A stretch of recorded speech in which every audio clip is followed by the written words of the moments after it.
चिन्तासन्तानहन्तारो यत्पादाम्बुजरेणवः स्वीयानां सान्निध्याचार्यान् प्रणमामि मुहुर्मुहुः। यदनुग्रहतो जन्तुः सर्वदुःखातिगो भवेत् तमहं सर्वदा वन्दे श्रीमत्वल्लभनन्दनम्। अज्ञानतिमिरान्धस्य ज्ञानाञ्जनशलाकया चक्षुरुन्मीलितं येन तस्मै श्रीगुरवे नमः। नमामि हृदये शेषे लीलाक्षीराब्धिशायिनम् लक्ष्मीसहस्रलीलाभिः सेव्यमानं कलानिधिम्। चतुर्भिश्च त्रिभिस्तथा षड्भिर्विराजते योऽसौ पञ्चदा हृदये मम।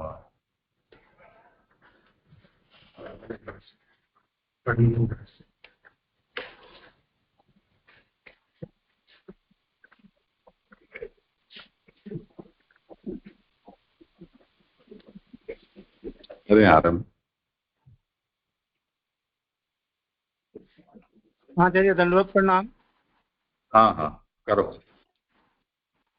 ये जो मेरा क्रम है आज 24 से लेकर 20 श्लोक तक मेरा क्रम है जी। तो सर्वप्रथम 24, 25, 26 श्लोक का पारायण करता हूँ। मेरे श्लोक 8 24। हे भगवान, हे महामुनि, ये पूर्वोक्त सब और अन्य भी मेरे प्रश्नों का उत्तर आप क्रमशः वास्तविक देने में पूर्ण समर्थ है, यह मैं जानता हूँ। मैं इस विषय में आपके शरण हूँ, अतः उत्तर दीजिए। श्लोक 25। इस भक्ति मार्ग के विषय में तो मैं आपको ही पूर्ण प्रमाण मानता हूँ, क्योंकि आप भगवान हैं, भगवत गुण युक्त है। जैसे परमेष्टि ब्रह्मा सबकी दृष्टि में पूर्व प्रमाण अर्थात यथार्थ वक्ता है, इसी तरह आप मेरी दृष्टि में हैं। मैं ही क्या, मुझसे भी श्रेष्ठ लोग आपके कहे सिद्धांत के अनुसार चल रहे हैं, और उन्हीं सिद्धांतों के अनुसार पूर्वों के भी पूर्वज यानी पुरखा कथ्य चले आ रहे हैं। श्लोक 26।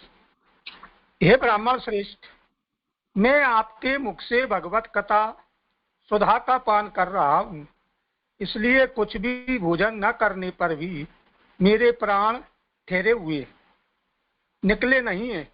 हाँ, यह बात दूसरी है कि कुपित ब्राह्मण ने जो श्राप दे दिया है उसमें कुछ परिवर्तन नहीं हो सकता। आगे पुण्य धन्यवाद। जय। एक श्लोक श्री हरिराज जी महाप्रभु जी का मुझे बार बार स्मरण होता है। नाश्रितो बल्लवाधीशो नाचा द्रष्टा सुबोधनी नराधिराधिका नाथो व्रता तज्जनम भूतल। जय आपकी कृपा से श्री सोनी जी का आस्वादन और चिंतन हम कर पा रहे हैं। कभी ऐसा सोचा भी नहीं था कि इस सुबोधनी में आप सहभागिता होगी, जो आपकी कृपा से हो रही है। तो यहाँ आनंद रूप हरि की आनंदमयी लीलाओं का चिंतन हम कर रहे हैं। इसमें स्कंदार्थ, प्रकरणार्थ, अध्याय 8 के साथ साथ वाक्यार्थ, पदार्थ और अक्षरार्थ का आस्वादन भी धीरे आपकी कृपा से प्राप्त हो रहा है। प्रथम स्कंद अधिकार लीला के बाद द्वितीय स्कंद ज्ञान साधन लीला के अंतर्गत तत्व ध्यान माने वस्तु निर्धार, हृदय प्रसाद, हृदय की प्रसन्नता के बाद मनन, और मनन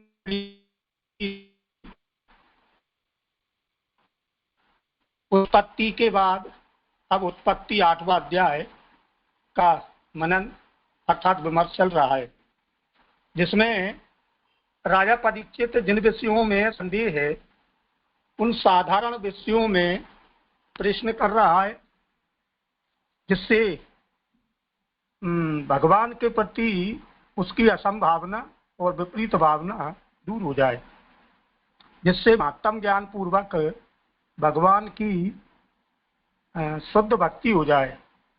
जैसे वार्ता में प्रसंग वैष्णव का आता है ना, उसने ठाकुर जी को भोग धराया और उसके मन में ऐसी आई कि ठाकुर जी के वस्त्र छू जाते होंगे, तो अब शुद्ध भक्ति में ये तो नहीं कह सकते, लेकिन इतना तो कह सकते हैं कि श्रवण की तो अपन सोच ही सकते हैं, क्योंकि 7 दिन रात बिना खाए पिए राजा परीक्षित श्रवण कर रहे हैं। अतः संदेह निर्वत में राजा ने जो 8 प्रश्न किए, जिसमें जीव के विषय में और ब्रह्मांडापति भगवान के माने व्यक्त पुरुष ब्रह्मांड और अव्यक्त पुरुष अक्षर पुरुष सबके भीतर रहने वाला माहेश जब सोता है तो पृथ्वी आदि लोग कहाँ चले जाते हैं।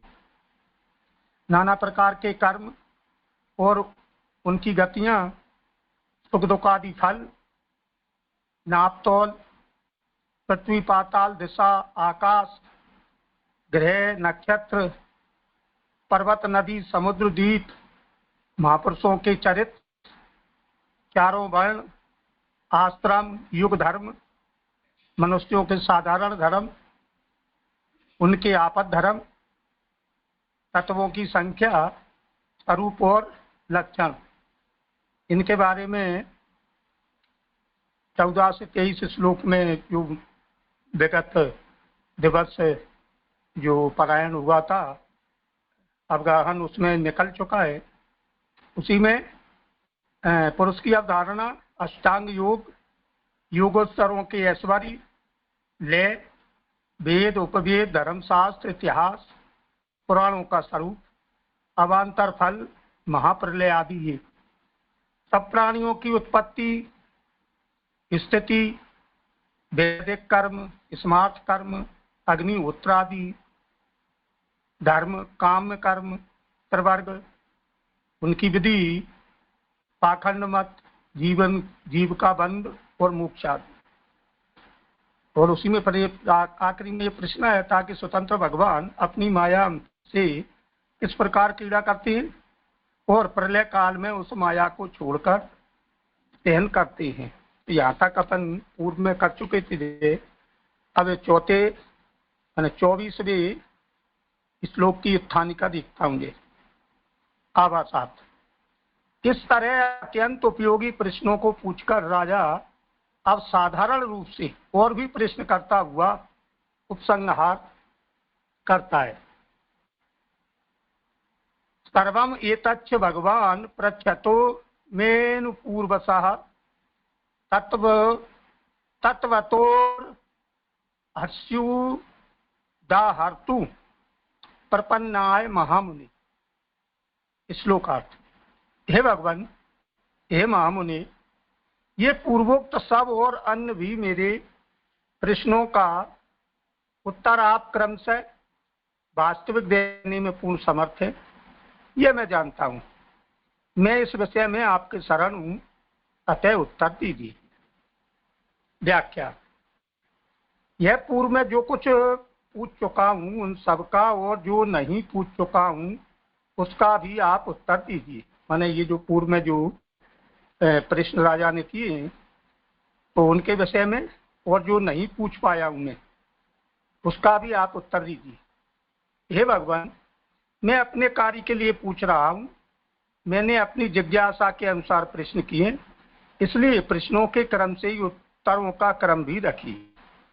क्रम से उत्तर देने में क्रमशः ही मेरे हृदय को संतोष होता चला जाएगा। इसलिए यहाँ अनुपूर्वसा पद दिया है, यानी यहाँ पृच्छतो में अनुपूर्वसा।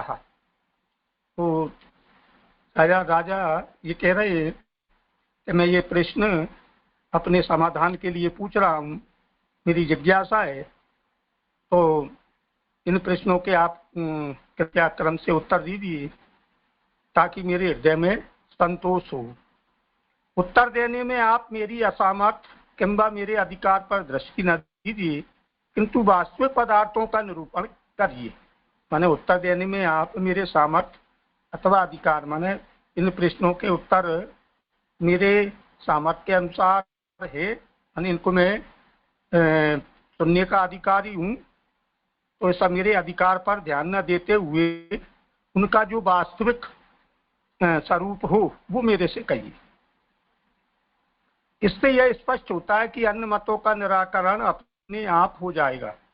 माने आपके प्रश्नों के, मैंने जो प्रश्न किए हैं उन प्रश्नों के उत्तर से ही अन्य मतों का निराकरण भी स्वयं होता चला जाएगा।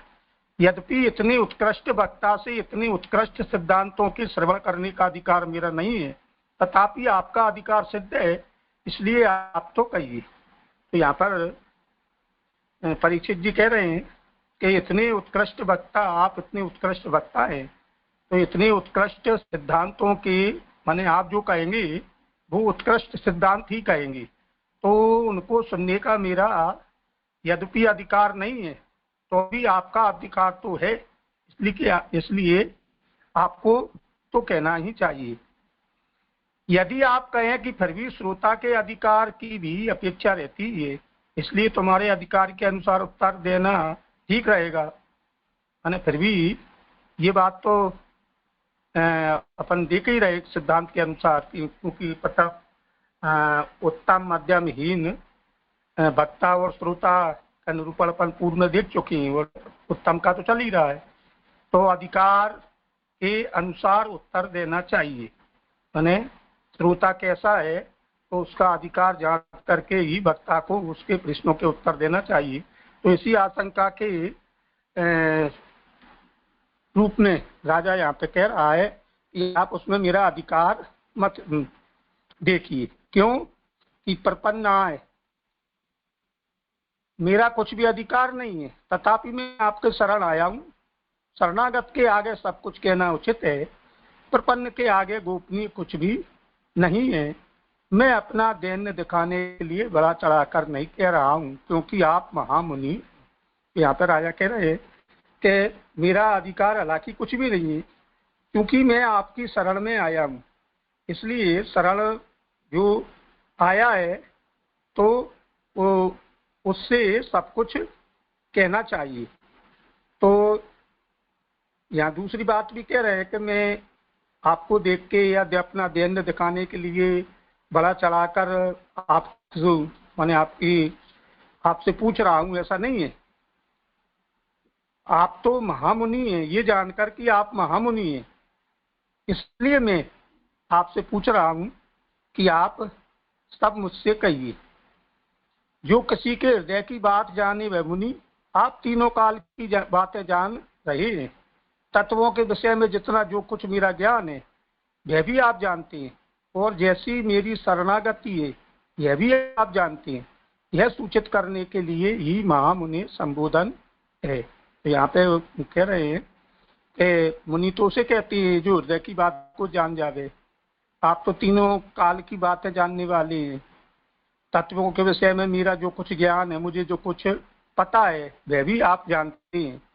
मेरी जैसी शरणागति है, माने मैं जिस आशय से शरण में आया हूँ वह भी आप जानते हैं, क्योंकि आप महामुनि हैं। ये श्लोक 24वां यहाँ पे संपूर्ण हुआ जी। धन्यवाद।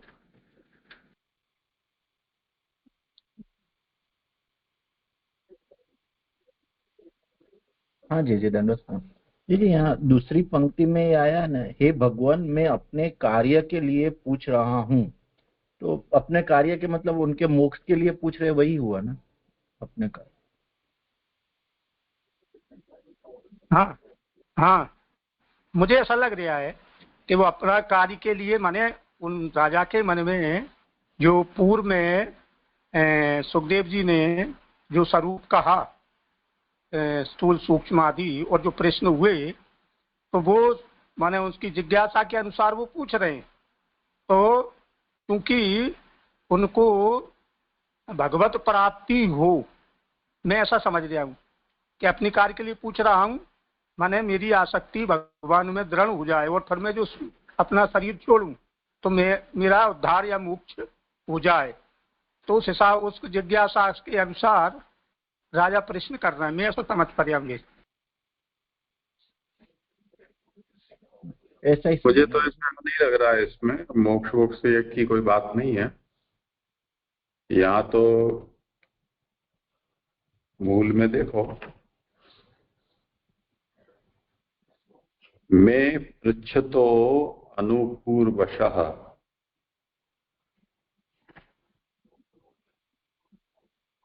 एतत् सर्वं तत्त्वतो उदाहर्तुम् अर्हसि।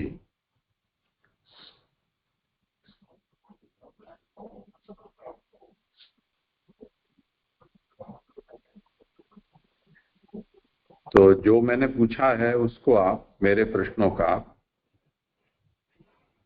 क्रमशः उत्तर दें। उसमें मैं पद जो है उसका यह महाप्रभु अर्थ करते हैं कि मैं पद से क्या तात्पर्य है।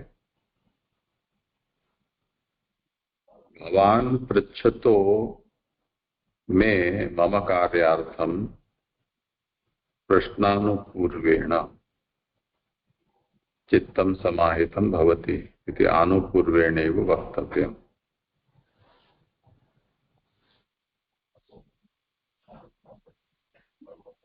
उसमें ये मम कार्यार्थम, मेरे कार्य के लिए, इसका मतलब ये है कि मैंने जो प्रश्न किए हैं उसका उत्तर देने के लिए। मोक्ष वोक्ष की तो यहाँ बात है ही नहीं कोई। जी जी जी, ये प्रश्न के अनुसार ही देना, मतलब प्रश्न और उत्तर के लिए। हाँ जी, मैंने जो पूछा है उसका उत्तर आप अनुक्रम से दें। हाँ, जय दंडवत प्रणाम। जय दंडवत प्रणाम। जय जय। मेरा प्रश्न इसी लाइन में ये ऊपर से ये है, यहाँ व्याख्या शुरू हो रही है कि पूर्व में जो कुछ पूछ चुका हूँ उन सब का, और जो नहीं पूछ चुका हूँ उसका भी आप उत्तर दीजिए। जय, जो नहीं पूछ चुका हूँ इससे क्या तात्पर्य है? मतलब नहीं पूछने में तो बहुत सारी चीजें होती हैं, कहीं भी जा सकते हैं अपन, और उन्होंने तो इतने सारे प्रश्न कर दिए कि अपन को ऐसा लगता है कुछ बचा ही नहीं है पूछने के लिए। तो जो नहीं पूछ चुका हूँ ये जो है थोड़ा क्लियर नहीं हो पाया। हाँ, करें समाधान। हाँ जी, मैं ऐसा समझ रहा हूँ यहाँ पे, राजा जो पूछ रहा है, जो पूछे हैं वो तो उसको तो वह जानता ही है, क्योंकि उनके सामने सुखदेव जी महामुनि हैं। तो जो और पूछना चाहिए था वो शायद राजा को पूछना नहीं आ पा रहा है, माने जो पूछना चाहिए वो शायद राजा नहीं पूछ पा रहा है। तो इस आशय से कि मैं जो नहीं पूछ पा रहा हूँ कि मुझे क्या पूछना चाहिए, तो उस आशय से वहाँ ये राजा शायद कह रहे हैं कि उसका भी आप उत्तर दीजिए जो मैं नहीं पूछ चुका हूँ।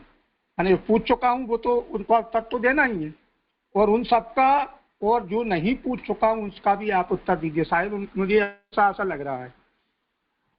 लेकिन जो नहीं पूछ चुका हूँ, मेरा प्रश्न अभी ये है कि मान लो अपन किसी से प्रश्न करते हैं कहीं भी अपन, तो अपन उससे जो प्रश्न करते हैं फिर अपन ने बाबा जो है ऐसी कौन सी बात रह जाती है जिसे वो जानता है उत्तर देने वाला, और प्रश्न करने वाला प्रश्न नहीं कर पा रहा।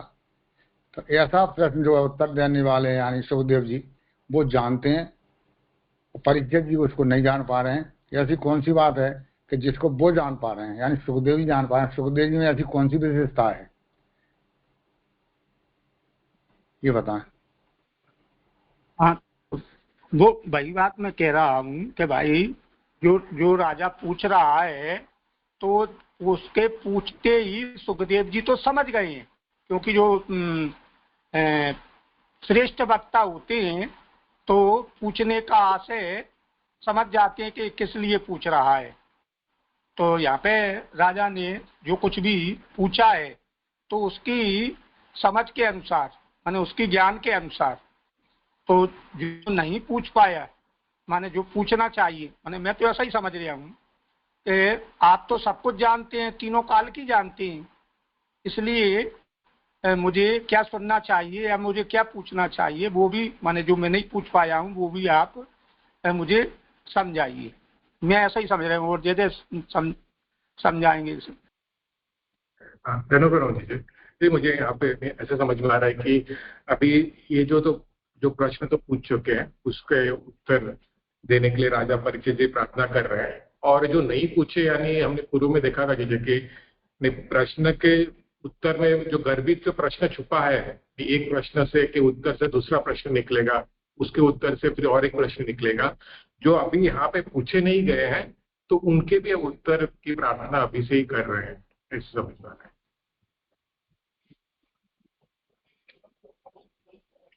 सभी लोग सही बोल रहे हैं। तात्पर्य तो यही है कि परीक्षित ने जो प्रश्न किए हैं वो प्रश्न एक संकेत है विषय की ओर कि उनकी जिज्ञासा कौन से विषय में है। तो जो प्रश्न पूछे हैं वो तो उनकी स्फुट जिज्ञासा है, प्रकट की गई जिज्ञासा है, पर जो स्फुटतया जिनको उन्होंने वाचा नहीं दी है, ऐसी भी बातें इन जिज्ञास्य विषयों के साथ जुड़ी हुई जो हो, वो सब भी परीक्षित सुनना चाहते हैं। उन चीज को उन्होंने यहाँ चकार से कहा है। जी जय। आप लोग भी मास्टर हैं तो आप लोग को भी पता नहीं विद्यार्थी पूछते होंगे कि नहीं होंगे, पर कभी तो ऐसा प्रसंग बना ही होगा कि विद्यार्थी ने कुछ पूछा हो पर आपने उनके प्रश्न से उत्तर जरा ज्यादा दिया हो, तो वो जो सोचकर आपने वो प्रश्न के उत्तर को दिया हो वही बात यहाँ समझनी है। जी जय। ये हमारे प्रश्न तो लौकिक संबंधी रहते हैं, ये तो अलौकिक शास्त्रीय बात है, हम तो ही समझ पाते हैं चीजों को। वो बात तो सही है, पर मूल बात तो विषय को सांगोपांग समझने की इच्छा इनकी है, तो केवल प्रश्न पर न जाएं, उनकी जो जिज्ञासा है विषय के बारे में उसको सोचकर और उत्तर दें, ये उनका तात्पर्य है। जी जय। भले आगे।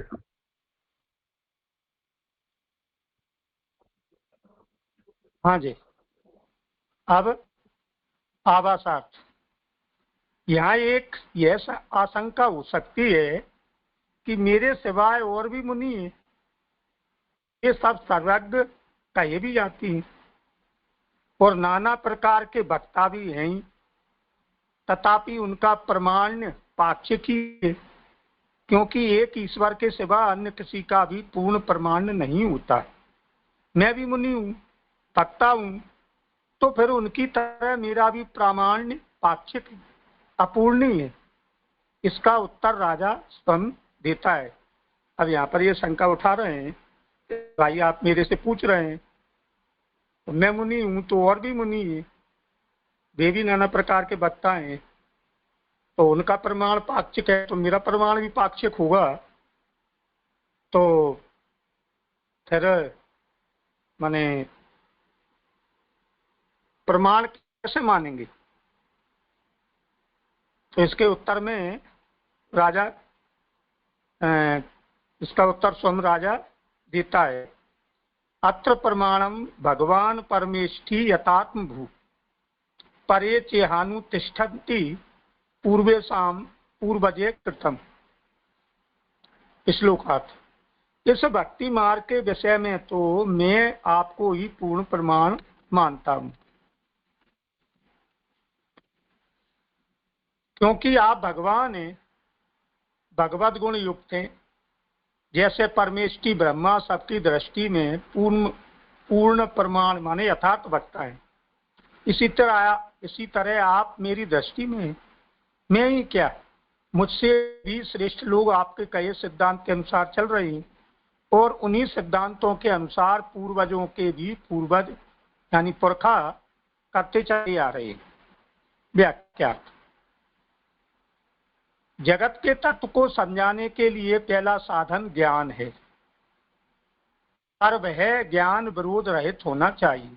माने जगत के तत्वों को अगर समझना है तो उसके समझने के लिए जो साधन है वो ज्ञान है, वह ज्ञान भी विरोध रहित होना चाहिए।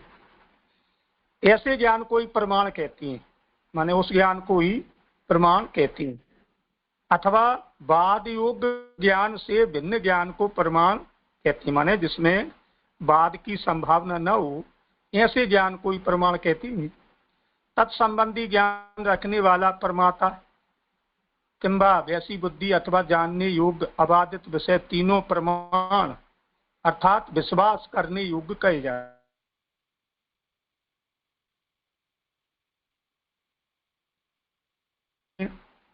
तत्संबंधी ज्ञान रखने वाला प्रमाता माने जो जानकार है, वो किंबा वैसी बुद्धि अथवा जानने योग्य अबाधित विषय माने जो बाधित न हो ऐसा विषय तीनों प्रमाण अर्थात विश्वास करने योग्य कहे जाते हैं।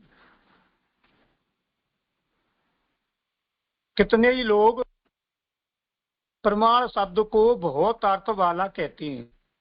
अस्तु, तात्पर्य तो इतना ही है कि जिन महापुरुषों का ज्ञान उत्पत्ति से लेकर मरण पर्यंत कभी भी बाधित, विरुद्ध या भूल वाला नहीं हो पाया हो, वे यहाँ प्रमाण शब्द से कहे जाते हैं।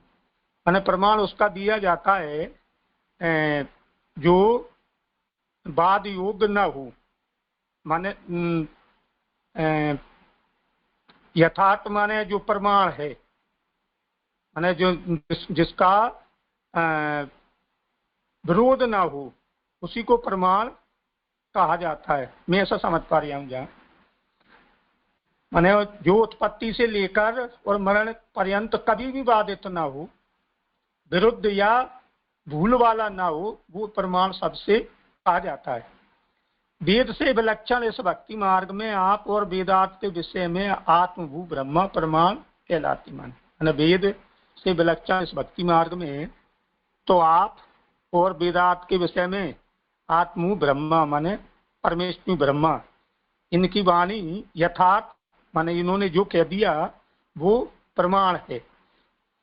जिस तरह ऋषियों के वचनों का अनेक जगह परस्पर विरोध और वाद रहता है, वैसा किसी को भी ब्रह्मा के वाक्य में कभी विरोध और वाद नहीं होता। जैसे ऋषियों के वचन हैं, विभिन्न ऋषियों के वचन आपस में टकरा जाते हैं, अब माने विरोध हो जाता है, तो उनमें वाद रहता ही है। तो वैसा जो ब्रह्मा के वाक्य हैं उनमें कभी विरोध और वाद नहीं होता। उसका कारण है कि वह परमेष्टि है, माने वो परमेष्टि परम पद वाला है। पर में तिष्ठति इति अर्थात उत्पत्ति से लेकर जब तक रहता है वहां तक वह सर्वदा परम श्रेष्ठ भगवान में ही तत्पर रहता है। माने उत्पत्ति से लेकर और जब तक माने एंड तक, तो परम श्रेष्ठ भगवान में ही वो तत्पर रहता है, इसलिए उसको प्रमाण कहती हैं। इसी तरह आप भी सर्वदा भगवत पर रहते हो, इसलिए भगवान और परम प्रमाण भी हो। माने आप सदा भगवत चिंतन में या भगवत ध्यान में रहते हो, इसलिए आप भी भगवान और परम प्रमाण हो। माने आप भी भगवान जैसे अथवा आप भी भगवान हो। कदाचित कोई कहे कि केवल भगवान का वचन होने से ही सबको प्रमाण कैसे हो सकता है, क्योंकि सबको भगवान के वचन समझ में आवे तब ना, जो समझ में ही ना आवे वह प्रमाण कैसी। अब यहाँ शंका कर रहे हैं कि कोई कहता है, कोई कह सकता है कि भगवान का वचन होने से सबको प्रमाण कैसे हो सकता है, क्योंकि भगवान के वचन समझ में भी तो आना चाहिए, जो समझ में ही नहीं आवे तो प्रमाण कैसे।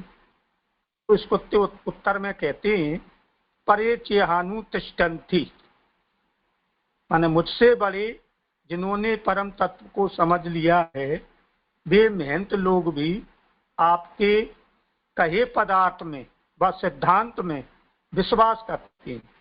यहाँ पर इस शंका का उत्तर दे रहे हैं कि मुझसे जो बड़े हैं जिन्होंने परम तत्व को समझ लिया है और वे महंत लोग भी आपके कहे पदार्थ सिद्धांतों में विश्वास करती हैं और उनके अनुसार अनुष्ठान भी करती हैं। माने विश्वास से ही नहीं करते, उनके वचनों के अनुसार वो यज्ञ आदि भी करते हैं, विशेषकर इस भक्ति मार्ग के विषय में। इसलिए आपका वचन सर्वत्र प्रमाण है। माने भक्ति मार्ग के विषय में तो आपका वचन प्रमाण ही है, अथवा हमारे लिए तो भगवान आप ही प्रमाण है। माने मेरे जैसे के लिए तो आप ही भगवान हैं और आप ही प्रमाण है। माने अर्थात आप जो कुछ कहेंगे वो श्रेष्ठ होगा।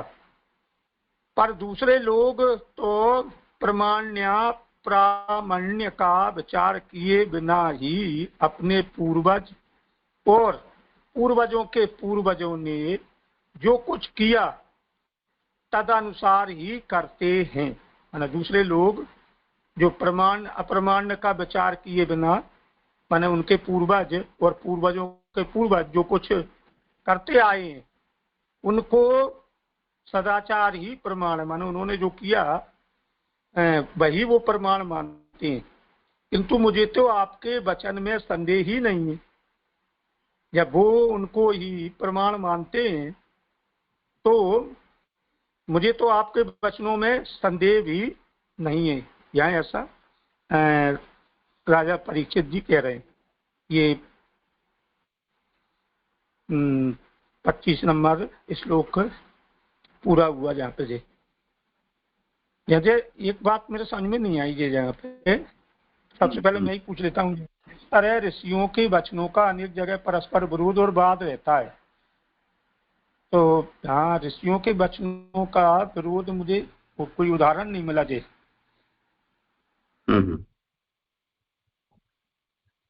ये बहुत प्रसिद्ध महाभारत की उक्ति है, श्रुतिर्विभिन्ना श्रुतयोर्विभिन्ना नैको ऋषिर्यस्य वच प्रमाणम धर्मस्य तत्वम निहितं गुहायाम महाजनो ये न गतस्स पंथा। तो आजकल जैसे मैं कुछ कहता हूँ, फिर कोई दूसरे मतलब कुल बालक कुछ और कहते हैं, तीसरे कुछ और तीसरा राग लापते हैं। ऐसे विसंवाद एक ही विषय को लेकर सभी जगह चलता है। केवल धर्म का ही विषय नहीं है, राजनीति में भी ऐसा ही है, सबके अलग अलग राग हैं। एक घर में रहने वाले की भोजन की रुचि में भी ऐसा ही होता है, कोई मीठा खाता है, कोई नमकीन खाता है, कोई तीखा खाता है। तो हर विषय में सबके अलग अलग राग होते ही हैं। उसी तरह ऋषि मुनियों के विषय में भी, इसीलिए ये पूरे भागवत में भी हम देखते हैं कि मतांतर भाषा इसमें आई है। मतांतर का मतलब ही यही है कि समाधि में व्यास ने जो अनुभूति की है उसमें व्यास को जो सम्मत है उससे भिन्न जहां जहां भी उन्होंने ऐसा कहा, उनका ऐसा मानना था, ऐसे उपक्रम के साथ जो जो भी बातें आई हैं वो मतांतर हैं। वो मतांतर किसी न किसी ऋषि मुनियों के ही तो हैं। तो आगे तृतीय स्कंध आएगा, उसमें सांख्य की प्रणाली आएगी, तो वहां भी ये बात आएगी। सांख्य भी कई प्रकार के हैं। कुछ कहते हैं कि 28 तत्व हैं, कोई कहते 24 हैं, कोई कहते 16 हैं। सदाचार के विषय में भी ऐसा ही है, खान पान के विषय में भी ऐसा है, शादी ब्याह के विषय में भी ऐसा ही। क्योंकि हम सब बहुत लंबी परंपरा से चले आ रहे हैं और देश काल के अनुसार सबकी सामर्थ्य घटती बढ़ती रहती है और परिस्थितियां भी बदलती हैं। उसके कारण उस परंपरा में ऐसी ऐसी सब घटनाएं होती हैं कि जिसमें एक रूपता नहीं रह जाती है। जैसे अर्जुन और सुभद्रा का विवाह हुआ, ये मामा बुआ के भाई बहन कहे जाते हैं आज की भाषा में कहें तो। अब धर्मशास्त्र को अगर देखें तो धर्मशास्त्र ऐसी बातें करता है कि पिता की ओर से पूरा गोत्र त्याज्य होता है, उसमें 7 पीढ़ी तक जो सपिंड कहे जाते हैं वो सपिंड तो नहीं ही होने चाहिए। उसके बाद 7 से 14 पीढ़ी तक समानोदक कहे जाते हैं, यानी जिनके 3 रात्रि का सूतक जिनका होता है। तो पिता के संबंध से 14 पीढ़ी तक भी नहीं होनी चाहिए। और उसके बाद 21 पीढ़ी तक स्नान होता है, 15 से 21 तक, तो उनमें भी विवाह नहीं होना चाहिए। तो पिता के संबंध से 21 पीढ़ी तक त्याज्य होता है विवाह संबंध, और माता के संबंध से 5 पीढ़ी का हिसाब माना गया है। उसको कुछ लोग कहते हैं कि नहीं, 3 पीढ़ी तक वर्जित है। अब भारत की शायद विवाह जो हिंदू मैरिज एक्ट है उसमें पिता से 5 पीढ़ी और माता से 3 पीढ़ी, यानी माता उसकी माँ यानी नानी और उसकी माँ यानी परनानी या परनाना, वहां तक हिंदू मैरिज लॉ है वो गैर कानूनी मानता है। तो इसमें भी सबके अलग अलग राग हैं। अब अर्जुन और सुभद्रा के तो हो गए,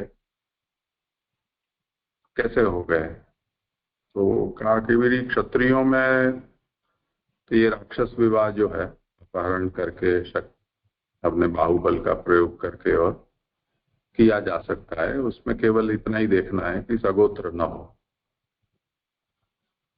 तो अब बहन तो अन्य जगह ब्याही तो वो तो गोत्र उसका बदल ही गया, तो सगोत्र तो है नहीं। और यहाँ दूसरी समस्या ये आ गई थी कि बलदाऊ जी तो दुर्योधन के साथ कराना चाहते थे, अड़े हुए थे, और बलदाऊ जी का कोई ठिकाना नहीं, उनको दिमाग में जो चढ़ गई सो चढ़ गई। अगर ऐसा हो तो महान विप्लव हो जाए, क्योंकि फिर ये परीक्षित कहाँ से प्रकट हो। तो वो बात तो बलदाऊ जी की समझ में आनी नहीं है जो भगवान के मन में है। और जो सुभद्रा है वो संबंध के हिसाब से सोचा जाए तो जिसको कंस ने यशोदा जी के यहाँ प्रकट हुई योग माया को पकड़ा था और पछाड़ने का प्रयास किया था, वो फिर सुभद्रा के रूप में योग माया प्रकट हुई है। तो वो तो केवल भगवत भोग्या ही हो सकती है। अब भगवान के साथ तो इस स्वरूप में, इस लीला में तो संबंध होने से रहा, क्योंकि उसके बाद देवकी जी की इच्छा से वसुदेव जी के यहाँ से वो प्रकट हुई तो बहन हुई। तो भगवान ने अपने तुल्य जो अर्जुन है उसी को उसके योग्य माना था, और इसीलिए आगे परीक्षित को प्रकट करवाने के लिए उसका संबंध पीछे यहाँ भगवान ने ही करवाया। अन्यथा दुर्योधन के साथ होने पर तो बहुत ही विचित्र स्थिति हो जाती। तो अब ये सब ऐसी बातें हैं कि ऋषि मुनियों में भी कुछ न कुछ तो ऐसा मत मिल जाता है। हम एक ही विषय को लेकर और स्मृतिकारों के मतों को देखें तो हमको आश्चर्य हो कि इतना मतभेद कैसे हो सकता है, पर होता है। और ये कोई ऐसी बात नहीं है कि जो निंदनीय हो। उसको समझने के लिए एक दृष्टि हमको दी गई है, वो जिनके पास नहीं है वो इनको आलोचना का विषय मानते हैं, निंदा का विषय मानते हैं, कि जहाँ वो ऐसा कहते हैं कि हिंदू धर्मशास्त्र ऐसा कि जिसमें कोई निर्णय ही नहीं है, जो करो सब चलता है या सब कुछ अनिर्धारित है। पर अगर ये बात हिंदू धर्मशास्त्र के बारे में है तो सबके बारे में है, क्योंकि सभी विषय में, सभी क्षेत्र में, सभी स्थानों में ऐसा विरोधाभास दिखलाई सब जगह प्राप्त हो ही जाता है। कहीं कोई कुछ नियति है ही नहीं, सब कुछ अनियति है। तो उसमें अगर हमारे धर्मशास्त्र में भी अगर ऐसा हो तो उसमें कोई आश्चर्य का विषय नहीं है, उसको तो हमें स्वीकारना चाहिए। जैसे महाप्रभु ने यहाँ भागवत में मतांतर और समाधि भाषा में विवेक बताया है, तो मतांतर को मतांतरतया समझना है, समाधि भाषा को समाधितया समझना है, तो अब फिर कोई समस्या नहीं है।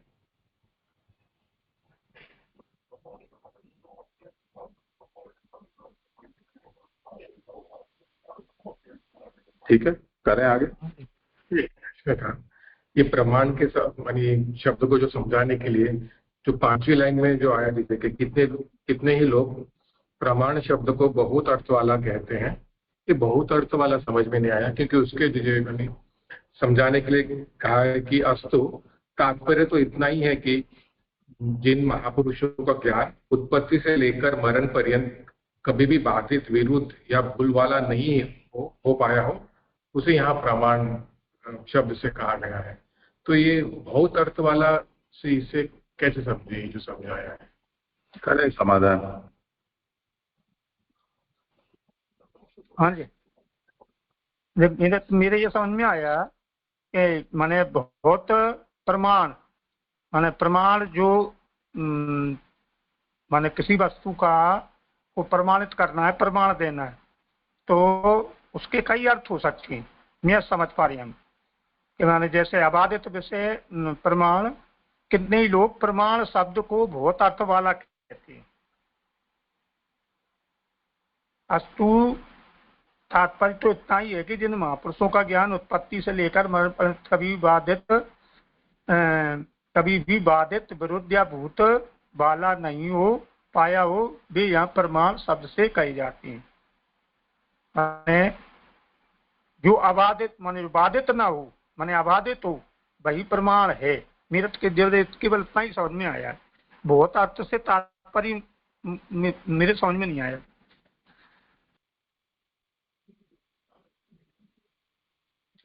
देखो, यहाँ आचार्य चरण ने अत्र प्रमाणम भगवान परमेष्ठी यथात्मभूः,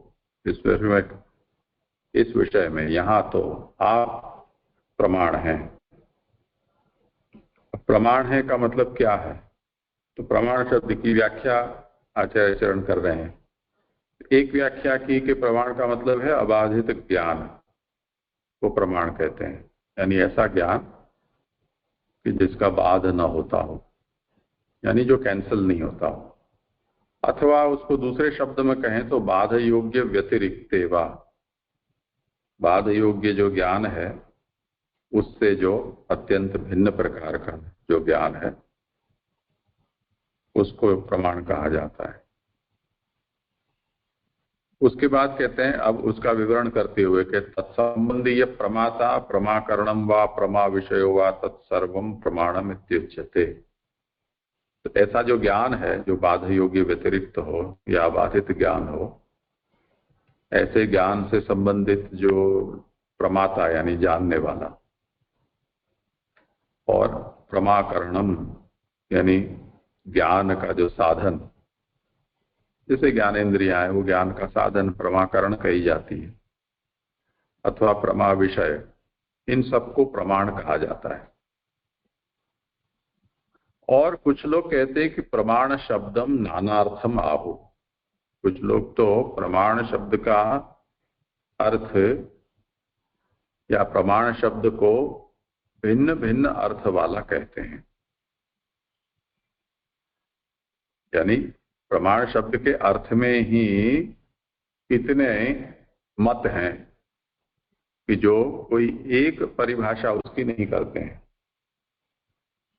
तो कहते हैं कि तत्र, उनमें से जैसे कुछ लोग ऐसा कहते हैं कि प्रमाण शब्द के बहुत अर्थ हो सकते हैं, तो उसमें एक ऐसा कहते हैं कि येषाम ज्ञान प्रामाण्यम न व्यभिचरति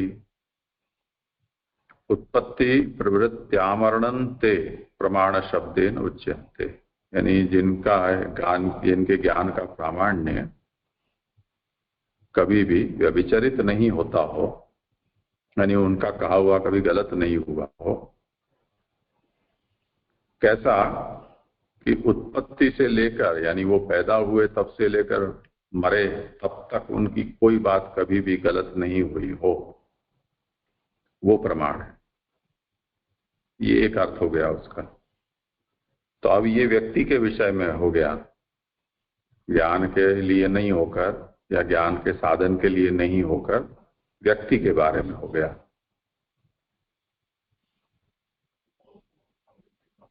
जी स्पष्ट। हाँ जी, मैंने यहाँ पे ऐसे ऐसा मैंने दोनों थोड़े जैसे जैसे तो महाभारत में युधिष्ठिर की बात का प्रमाण माना, ऐसे समझना चाहिए। नहीं, या तो उसका उदाहरण ही दे दिया ना आचार्य ने कि यथा अस्मिन् अर्थे वेद व्यतिरिक्ते प्रमेय यथा आत्मभू प्रमाणम। जैसे आत्मभू ब्रह्मा है उसका जैसे प्रामाण्य है, ऐसा समझो। तो वेद के विषय में ब्रह्मा ही तो प्रमाण है, पैदा हुए से लेकर और जब तक रहेंगे उसमें कभी भी उनके प्रामाण्य में कहीं कोई संदेह संशय नहीं हो सकता है। और इसी तरह सुखदेव जी के लिए कहा कि भक्ति मार्ग के विषय में आप प्रमाण हैं।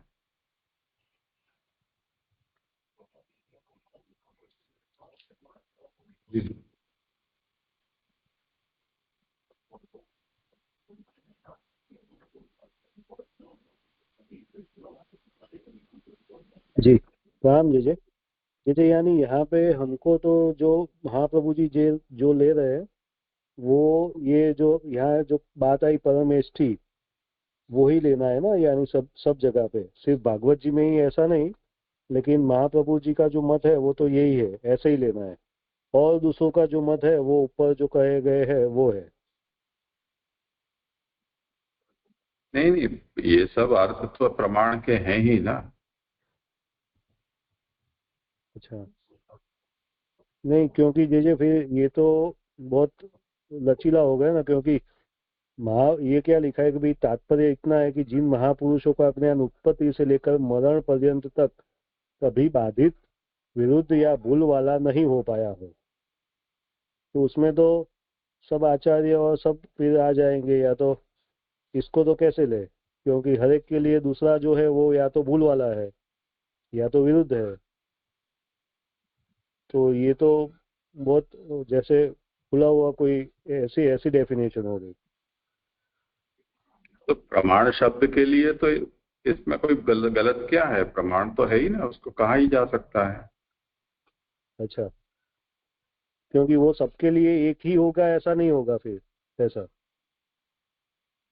सबके लिए प्रमाण फिर अलग अलग होंगे अपने हिसाब से। का देखो विषय क्या चल रहा है कि जब परीक्षित ने सुखदेव जी को प्रश्न किया और उसके बाद उन्होंने 24वें श्लोक में ये कहा कि इन सब प्रश्नों का उत्तर आप देने में समर्थ है, ये मैं जानता हूं, तो आप इसका उत्तर दें।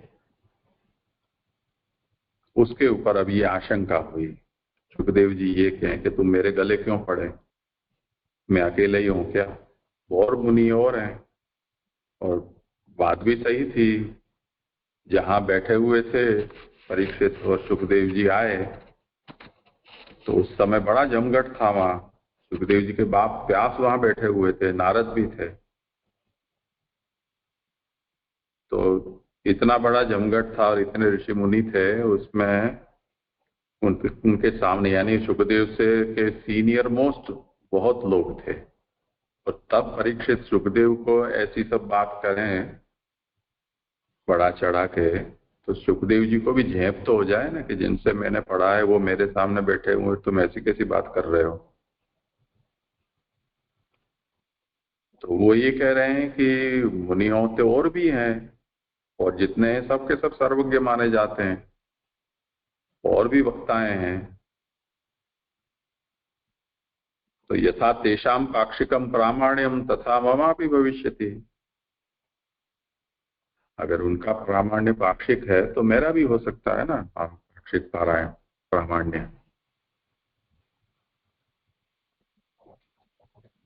तो उसके उत्तर में ये कहा है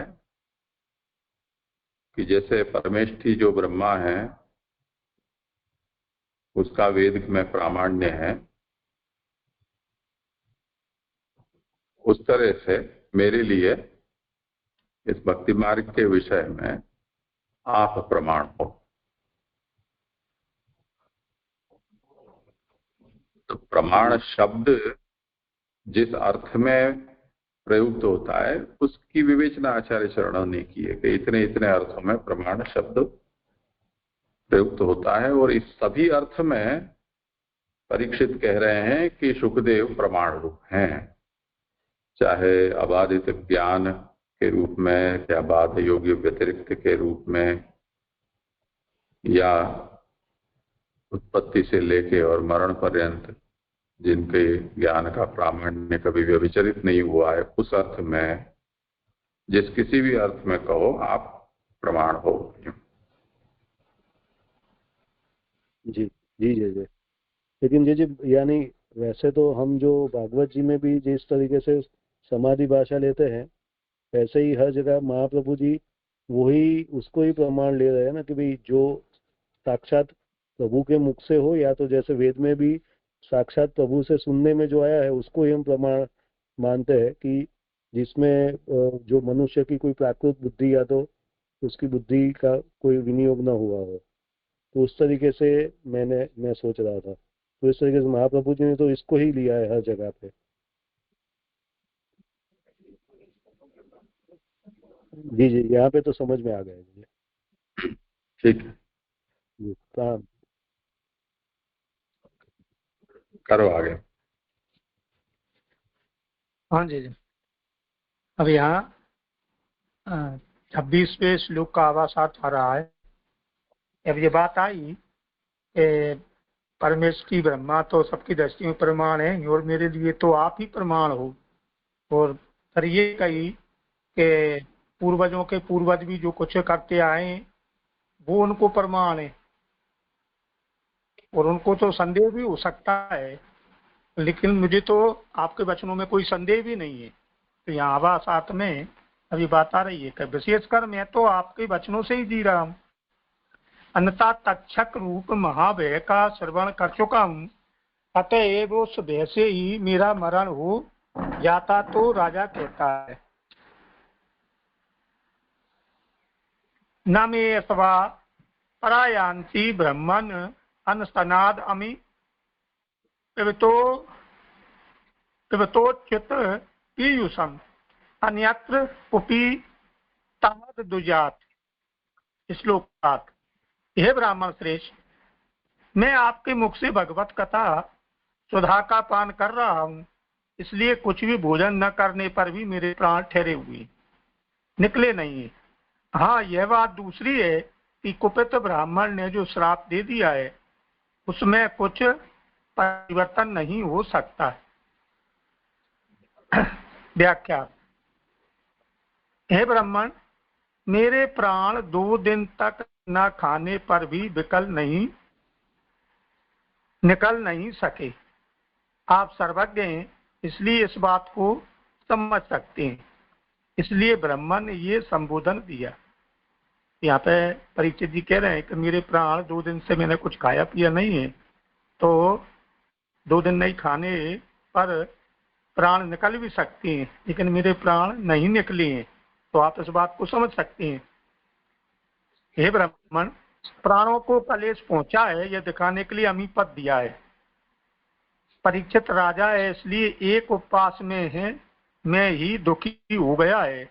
भोजन बिल्कुल ना करने से उसके प्राणों का निकलना संभव है, पर नहीं निकले या नहीं निकलते, इसका कारण बताते हैं कि पिबतोच्युतः इत्यादि माने अच्युत श्री कृष्ण से संबंध रखने वाली कथा सुधा का पान कर रहा हूँ, इसलिए अथवा अच्युत श्री कृष्णी अमृत रस है। इस पद से राजा ने अपना उत्तमाधिकार सूचित किया है। तो यहाँ पर राजा परीक्षित जी कह रहे हैं, ये ब्राह्मण, मेरे 2 दिन से मैंने कुछ खाया पिया नहीं है, लेकिन फिर भी मेरे प्राण नहीं निकल रहे हैं।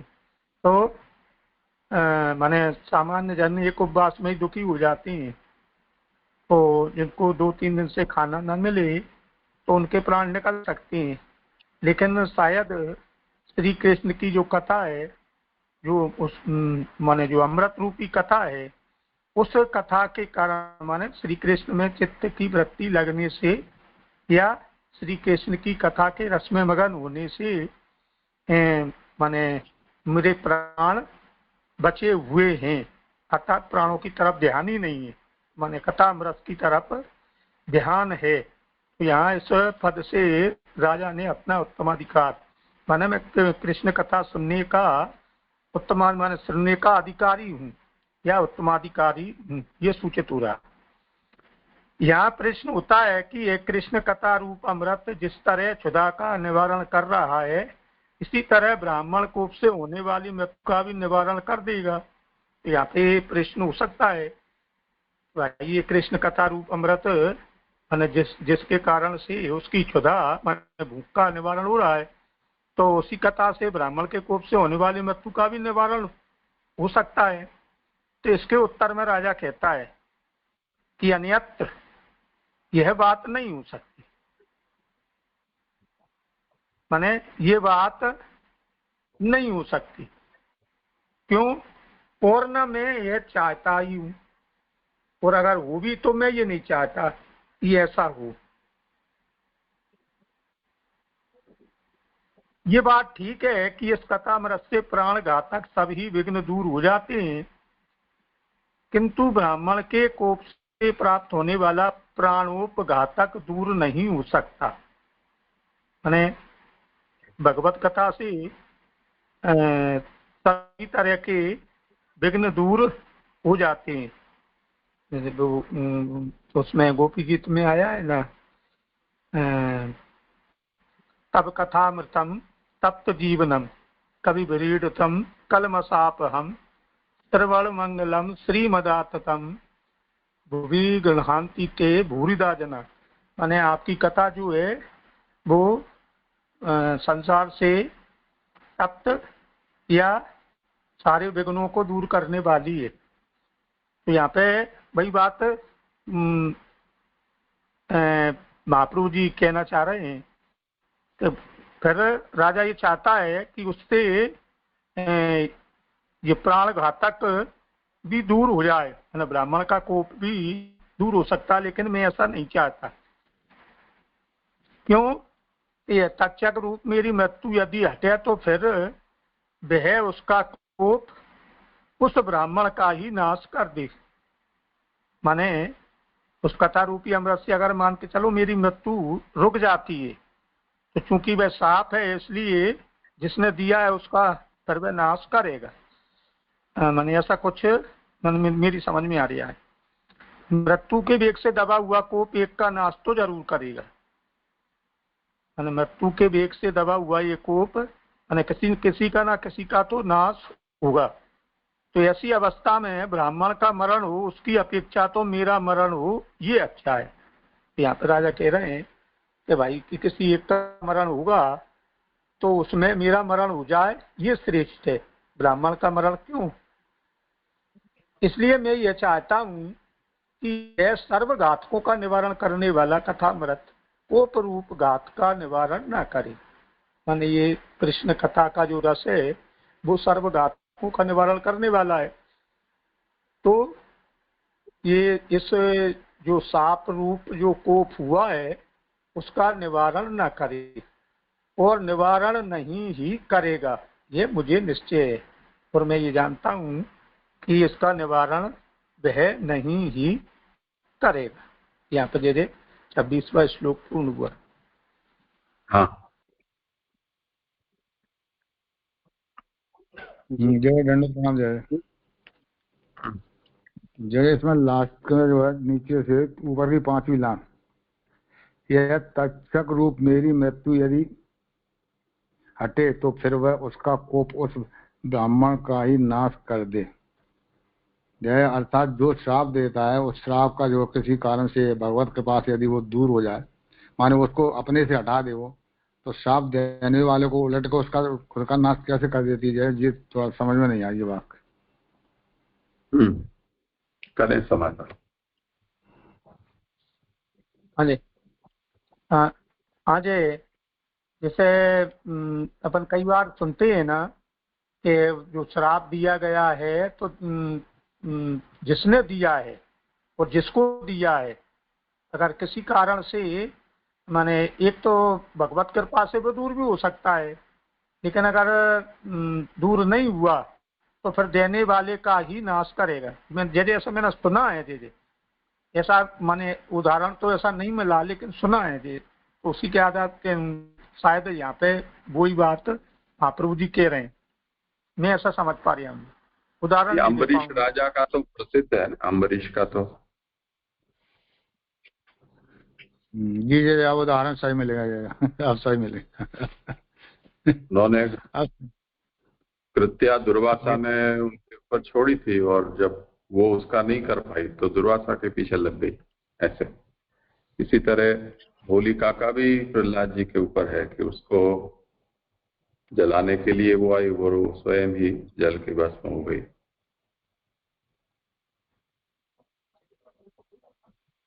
हाँ जी, ये बिल्कुल प्रगत उदाहरण थे जैसे, लेकिन फिर भी दृष्टि नहीं पहुंच पा रही थी। दोनों शास्त्रीय उदाहरण सही रहे। जय दंडवत प्रणाम।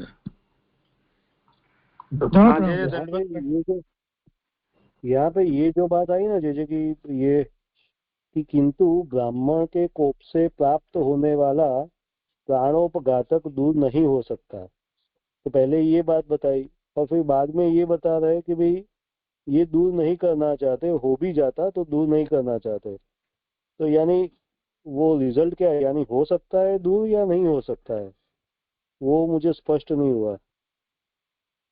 कथामृत से ये जो ब्राह्मण के कोप से प्राप्त होने वाला प्राणोपघातक दूर हो सकता है या नहीं हो सकता, ये रिजल्ट कैसे समझना है इसका?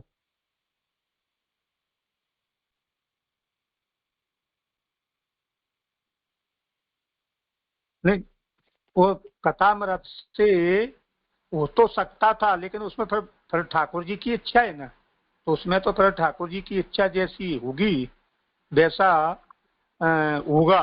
जैसे अपन देखते हैं कि भगवत कथा से सारे अमंगल दूर हो जाते हैं, तो ये प्राण घातक और माने वस्तु क्या है, तो ये दूर हो सकता था, लेकिन ठाकुर जी ऐसा नहीं चाहते थे, मुझे ऐसा लग रहा है। और वो फिर स्वयं राजा भी नहीं चाहता था कि ये दूर हो, क्योंकि उसके कारण से उसको भगवत कथा सुनने को प्राप्त हो रही है, और भगवत कथा सुनने के कारण शायद राजा का हृदय परिवर्तन या भगवत स्वरूप हृदय में आने के कारण उसको वो योग्यता प्राप्त माने भक्ति उसको हो जाती है। मैं ऐसा समझ पा रहा हूँ।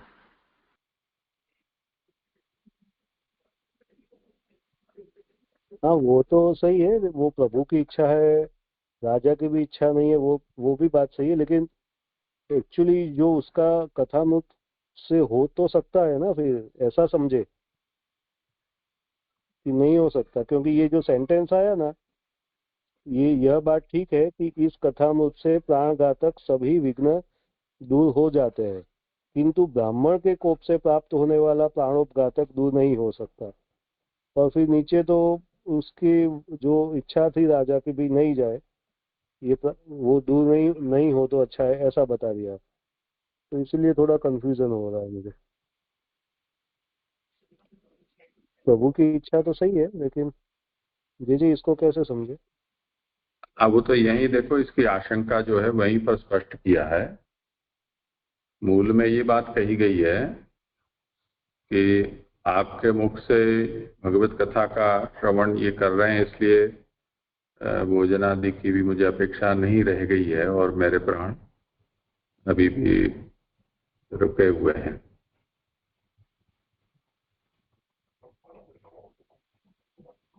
और बात है कि इससे ब्राह्मण का शाप है वो फिरेगा नहीं।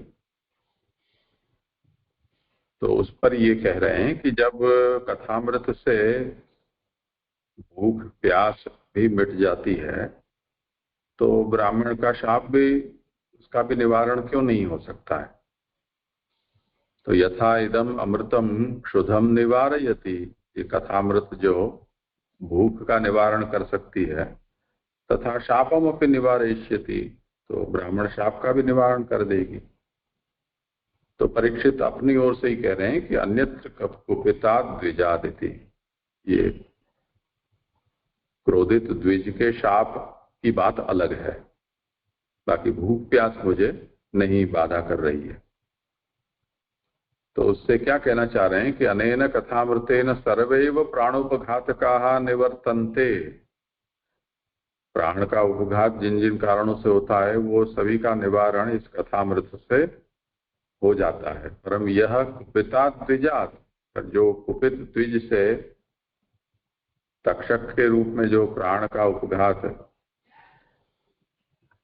होने वाला है, स न निवर्तते, उसका निवारण नहीं होता है।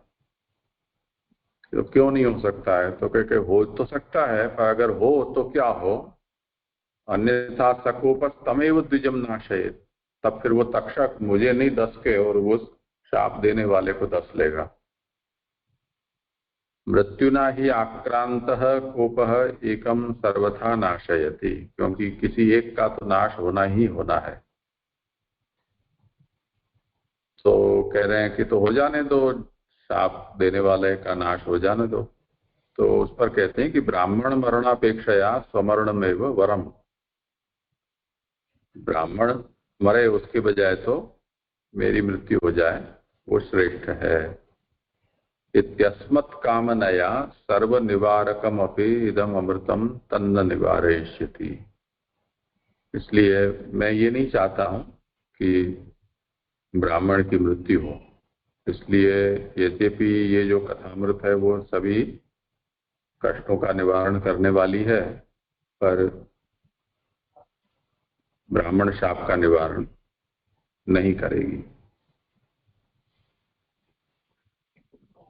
जी जी जी जी, आया समझ में। प्रणाम जैसे ये जो 26वां श्लोक है उसमें जो पहली लाइन है व्याख्यार्थ में, हे ब्राह्मण मेरे प्राण 2 दिन तक न खाने पर भी निकल नहीं सके, तो एक्चुअली वो 2 दिन वाला जो यहाँ का मूल में तो कहीं मुझे लगा भी नहीं कि है, तो वो समझना था कि वो कुछ सीरियसली लेना है 2 दिन वाला गिनती को। और दूसरी चीज की मूल में बहुत लंबा है, यहाँ पर सिर्फ 2 पैराग्राफ में हो गया, तो वो समझ में नहीं आया कि मिस हो गया या फिर कि मूल में तो 7-8 पेज तक आ रहे हैं। हाँ, वो अनुवादक ने उसको छोड़ दिया है, क्योंकि उसमें जो भी आक्षेप है उसका विस्तार यहाँ सुबोधनी में हुआ है। तो उनको ऐसा लगा है कि ये किसी ने बाद में घुसा दिया है, ऐसा रमानाथ जी को लगा है। यद्यपि पुरुषोत्तम जी और लेखकार वल्लभ जी इन लोगों ने उस पर व्याख्या लिखी है, पर देख लेता हूँ इसमें जो फुटनोट है वो ये लिखते हैं इसमें कि मुझे श्रीमद् वल्लभाचार्य के वचनों में पूर्ण विश्वास है कि वे संदिग्ध अर्थ का प्रतिपादन कभी नहीं करते हैं। ग्रंथ में जहाँ कहीं पक्षांतर किया जाता है वहाँ अवश्य कुछ अरुचि रहती ही है, और अरुचि का मूल संदिग्धार्थ होता है।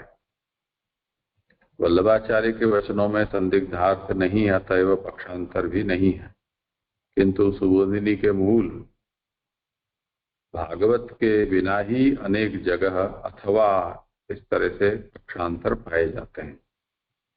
मेरी समझ में ये सब पीछे से पंडितों की चतुराई हुई है, किंवा लेखक प्रमाद से सुबोधिनी में सम्मिलित हो गए हैं। किंतु मुझे श्री वल्लभाचार्य में पूर्ण प्रामाण्य रहते भी अपने आप पर विश्वास नहीं रहता, अतएव इन पक्षांतरों का भी अनुवाद कर दिया है।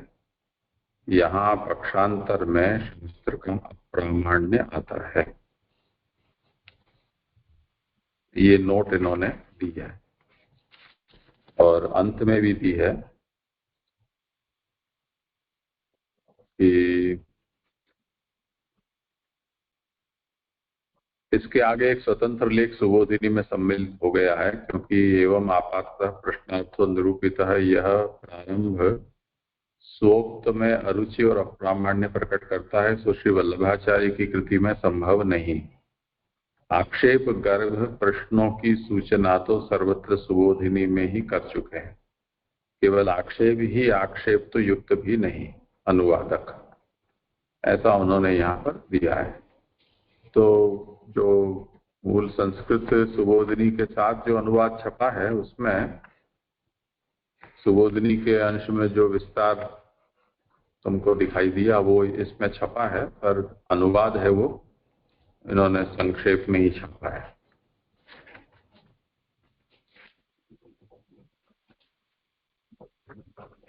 जी ठीक है जी, पढ़ा